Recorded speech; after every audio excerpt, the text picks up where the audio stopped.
The following is intended for mature audiences. Viewer discretion is advised.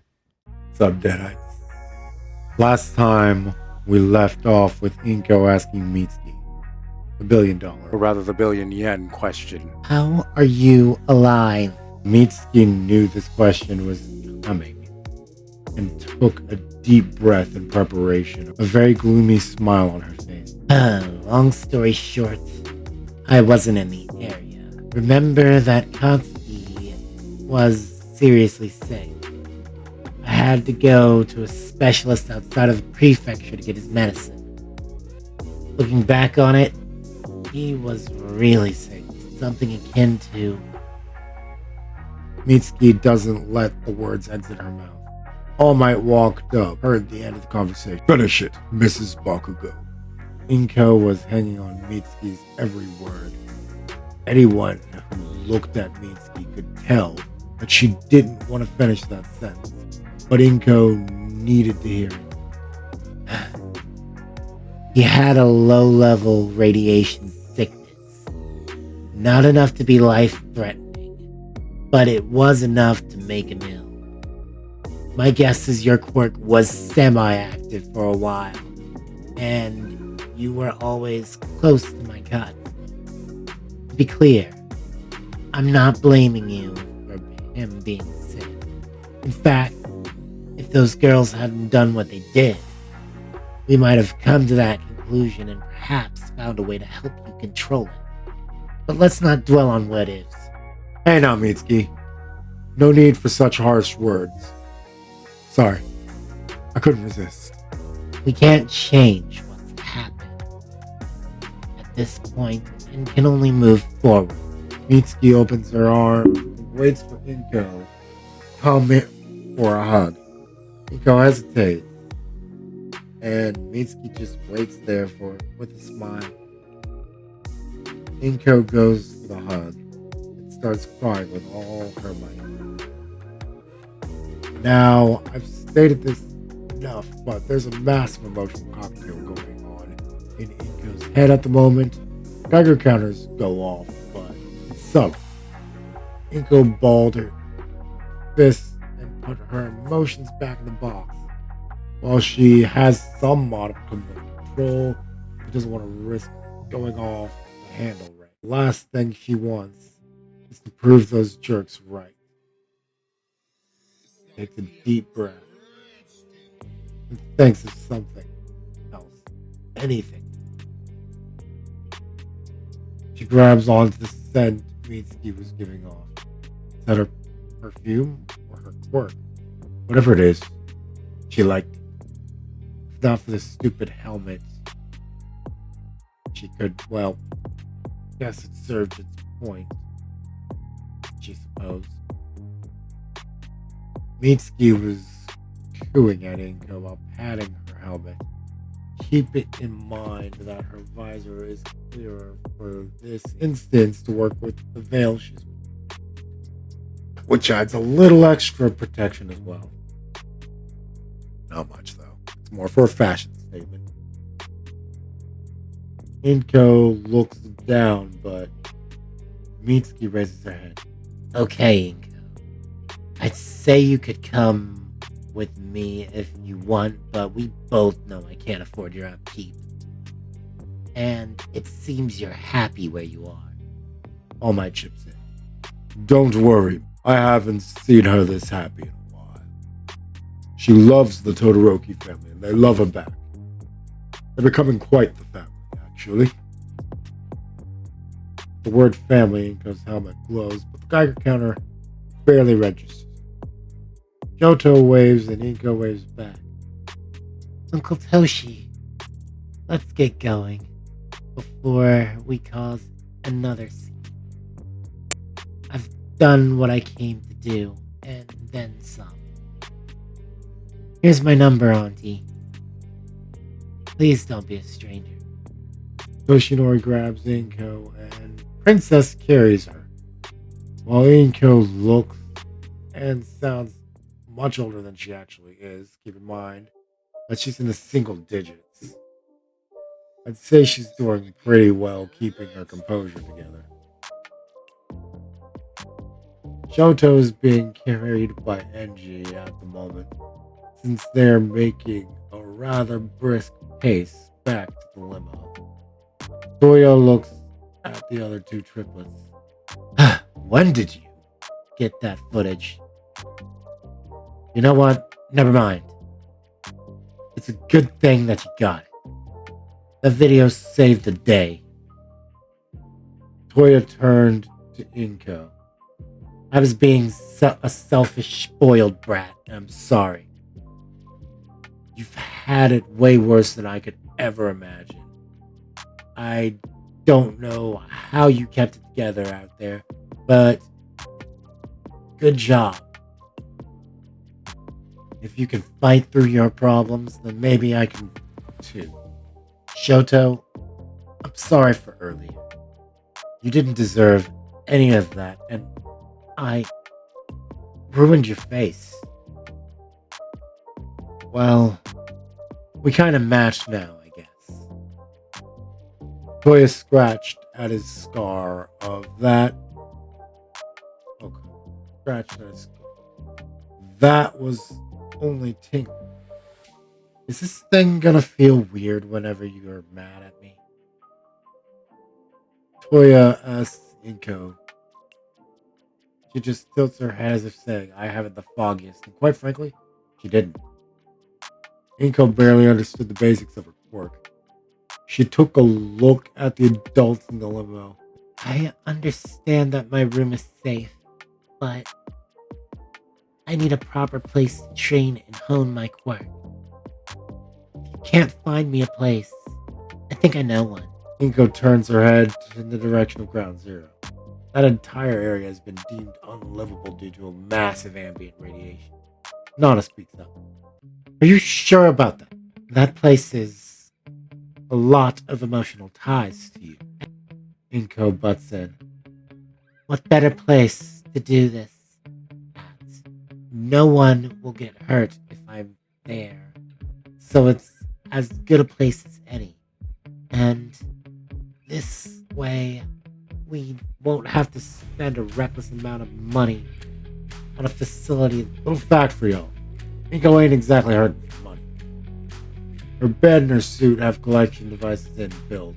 The girl generates a lot of energy, and the containers are basically weapons grade plutonium by the time they get handed off and are sold to either the Japanese government or trusted responsible researchers. Let's use her bed canisters for scale, yeah? 1/8 of a canister is a tiny nuclear battery. 1/6 of a canister is a small nuclear battery. 1/4 of a canister is a nuclear battery. 1/3 of a canister is a large nuclear battery. 1/2 of a canister, A tiny nuclear power plant. 2/3 of a canister is between the small and medium. Nuclear power plant. 3/4 of a canister, and you basically got A large nuclear power plant. A full canister is basically Castle Bravo. That's 15 megatons of nuclear destruction. now for scale. Inko has 8 canisters for a collection of her energy on her bed, which siphons the energy from both her and the environment. By the time it's done processing, its canisters contain jellified versions of what Inko had made. Keep up with the atom bomb theme people of this world seem to have given her. All 8 canisters are almost 2.5 SAR bombs. That's 120 megatons of nuclear destruction. Kind of scary when you consider that all of this is being generated passively for the most part. Unless she has a, horrible dream, and you get the point. But to be fair, canisters don't fill that quickly unless one is dead, or it goes out the rail for emotional reasons. And depending on how bad that can get anywhere between a tiny tac nuke. Too well, I have been talking about rather large nuclear bombs, haven't I? How many times did I use the word nuclear in one paragraph, y'all? Let's check the counter. While I'm going on this tangent, I'd like to state that Inko's quirk is weird. They put this to the test when they deemed it safe. Meltdown is neither emitter or mutation, but both kinds. Shota would have shut down the emitter aspect of her quirk, but that could have either stopped her generation of the energy or her control of said generation. The fact her body can handle / contain this at all and be absolutely fine is probably the mutation. The adults all think there's more to come of this, but Toshinori and Nana have an odd look in their eyes. Inko, while that is indeed something that you can do, I believe that getting you a facility is the safe thing to do. Who knows, there might come a day when there's someone else in a similar situation who could use the assistance. You've got more than enough money to fund the construction of such a place. I know you don't want to wait, so how about this? I'll talk with the proper people to get the ball rolling, and while that is done, you can go there to train with hero supervision. I'm assuming you have a radiation suit ready to go, Angie. Nana, he had one made the second he took Inko. It's designed so he can utilize his quirk if need be. As a matter of fact, I think in this situation, the Big Four would all have hazard suits, or at least have them being made after the meltdown incident. I mean, it just makes sense, and people who could afford the protections would attempt to use the area as a den of illegal activity. Let's be clear, the human condition and whatnot. Inko nods her head in understanding. I'll see to her trade. I'll keep it distance, however. The quirk isn't just radiation. It also can produce flames. It seems like a worthwhile precaution to prevent suit breaching. Everyone nods at NG's statement, except Toya.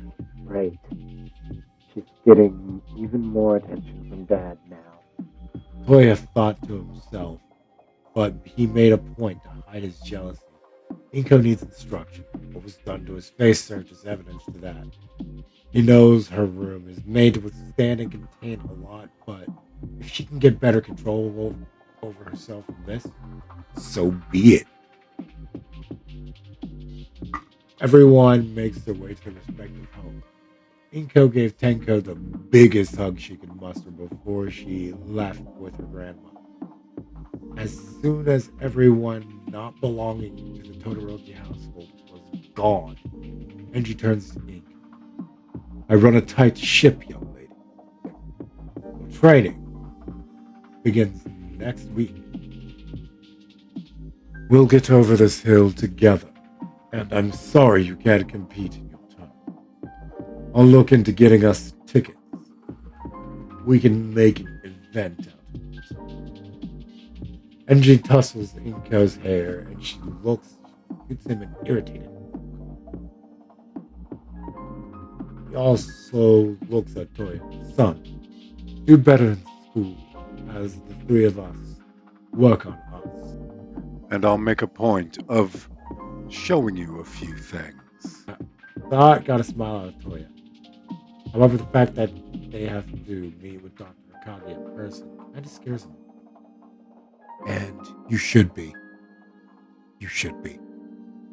A few weeks go by, and we see a barely closed Inko stepping into a room with Fuyumi in a similar state. I can't believe he said that. Tell me you slapped him for you. Inko cried out as the door was working its magic. As the two were chatting, Fuyumi was getting an eyeful of Inko. Not in the way I seem to be implying. Inko looks to be genuinely happy and has a decent smile on her. The fact that she has enough control over herself that she feels comfortable taking a bath with Fuyumi in the first place screams that her training has gotten her to soar and bound. She's barely holding in her curiosity at how many gains Inko had. Inko notices her stand. See something you like, Fuyumi? Fuyumi answered in a knee-jerk reaction. Yeah, I do. You're incredible, Inko. Fuyumi goes beet red once she realizes what left from her. Upon that rather odd confession, Inko froze and smiled. Thank you. Even if you weren't flirting and just saying you were amazed by my conviction.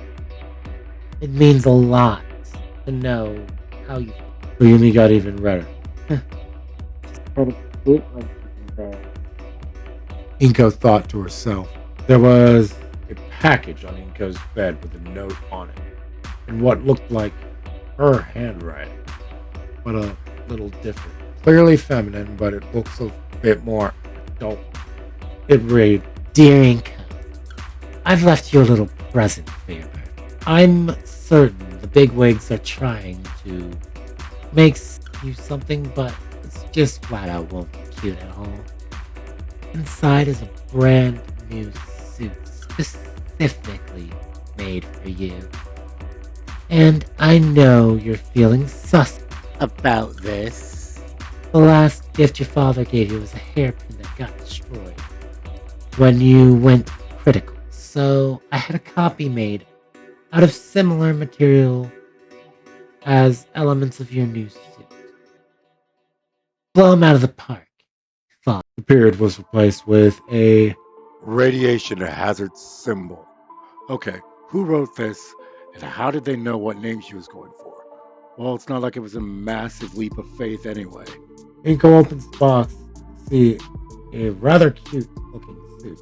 Imagine elements of Tali Zoravas Norman. As for the color scheme, I'm gonna be lazy and just use Deku's suit for a reference here. Seeing as only Fuyumi was with her and she was basically half naked anyway, she strips down and suits up. I mean, she just got out of the bath with her. If that doesn't say how close the two have gotten, I don't know what will. Once she squeezed into the suit, it sealed itself airtight. Seal complete. Suit online. All systems are nominal. Radiation levels are within safe parameters. And before you ask, Inko, I am Pip, your AI inlaid into the suit to assist you with its functions. And no, I cannot tell you who made me. Wow. Pip basically checked the boxes of questions she was going to ask. How do I look, Fuyumi? This time, she did get a good look. Well, it's way cuter than the last one was, but it's a bit of a tight fit and shows off certain aspects. But won't you need a new suit eventually? You might have had a massive jump start in certain areas, but you're still a growing girl, Fuyumi embarrassingly admitted. Negative.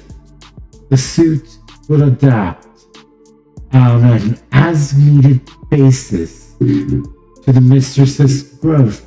Are you quite alright, Lady Fuyumi? Your heart rate and temperature appear to be skyrocketing. Do you need medical assistance? At that statement, a floating green bunny came out of the back plate of her suit near her shoulders and hovered closer to Fuyumi. No, I'm fine, Pip. So, yeah, you look really good, Inko. Inko smiled, but realized that Fuyumi wouldn't see it. Adaptive visor activated. Swapping to clear. And with that, Fuyumi saw Inko having the biggest smile she's seen. Fuyumi liked it when Inko smiled.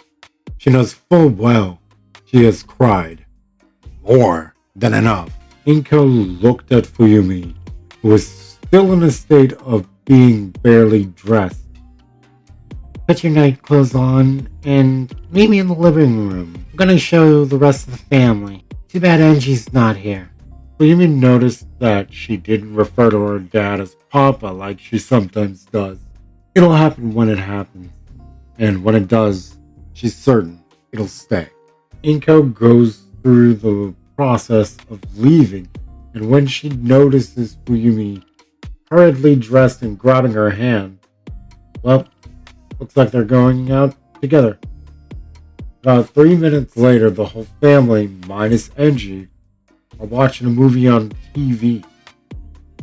Everyone is gawking at Inko's suit. Ray said something along the lines of, Did it need to look like that? under her breath, and everyone except Fuyumi were startled to meet Pip. They were enjoying a movie, popcorn and various snacks galore. Inko was even enjoying eating, since this new suit would automatically don the helmet if things got risky, and the containment systems were just awesome. However, good things must come to an end. Reports of a nuclear device being compromised during transport via combat with a terrorist group against the military transporting the device. The heroes are working with the military to contain this, but it's looking rather bleak. The big four in sight. Inko hits the mute button, and the helmet is on. It was only a small glimpse, but it was enough for her and Pip to agree. Mama? I'm going to go save Papa now. That thing is going to go critical. Ray nods her head. Not so well. Still got that metal board I asked you to do something with? If so, go get it. Like, now. Natsu runs up to his room with Toya, and they hand her the board. It had the thickness of a surfboard, but the length of a skate deck. There were little protrusions on it that sort of looked kind of like a rocket board. He opens the door and charges the board with some energy, hops on, and She can fly? everyone but Shoto cried out as Inko jets through the sky via her board. She had asked her not quite adopted brothers to work on making. Now that everyone gets a good look at it, it does kind of look like a rocket board. Inko booked it using microwave emission and small bits of explosions via flame to further accelerate her movement. Pip spoke up. We are at our destination. I suggest you slow your descent. Inko does just that while hopping off the board and landing between All Might and Endeavor like a boss. Military types raise their gun. Endeavor not missing a beat, and also the fact that he may have gotten a call stating she was on her way by his wife. Stand down. This is my young sidekick in training. He paused since he didn't know her hero name. Fallout is my name, and radiation is my game. That device is going critical, so I ask you or whoever it is in charge here, absorb or contain. A high-ranking member in the military looks to All Might and Endeavor. They're both bad options. Absorbing the energy would minimize the damage, but this thing is going critical. No ifs, ands, or buts about it.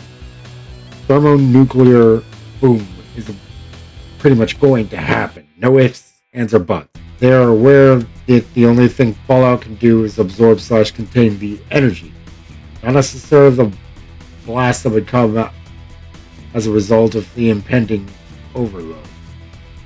Energy or no, it's already built up enough heat, and that's going to go. Endeavor speaks up. Absorb it, Fallout. Absorb it, Fallout.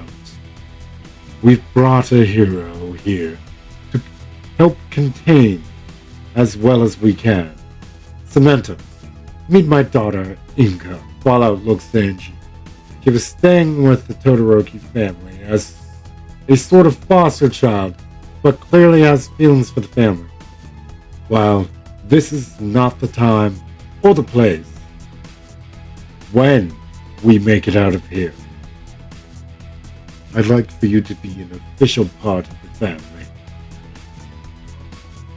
Inko started crying tears that, yes, contained radiation, so her visor got a little thicker and a bit darker. Well, I'm off to save the day, Daddy. Samantha sealed Fallout in while she drained the radioactive material from the container. The radiation part was done, but this thing was gonna blow any second now, and she was stuck here.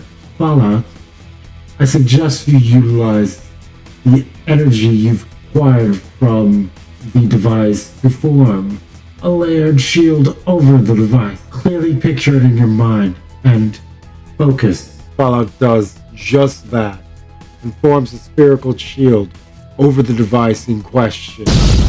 A massive boom is heard and can be felt through the massive layers of cement. The rage on NG and Toshinori's faces were. What are you doing? Let her out! Cemento shakes his head. If I do that, we're all dead, sir. She knew what she was getting into when she came here. And if she didn't, you two should have stopped her. This is the consequence of the hero life, Cemento says, not even trying to hide the disdain and unfortunate sorrow in his voice. Once the explosion stopped, Cementos undid his work, and Engie rushed to grab his daughter, who was just sitting there with her visor off and a clear look of boredom on her face. Engie and Toshinori hug Inko, who is getting crushed by them at the moment. They let go quickly after. Mission accomplished, sir. I'm keeping this, though. Kid thinks we can make something cool out of it. So I'm going to leave a poll open on the community page for what the crystallized item gets turned into. So give it a look to decide what Fallout will carry on her as of the next part. If you like that, United States has smashed that like button. Let's go full cowling on the notification icon. Ring that bell, baby. And of course, don't forget, go plus ultra on the subscribe if you're not. Now rest easy, Deadites. And remember, The night is ours.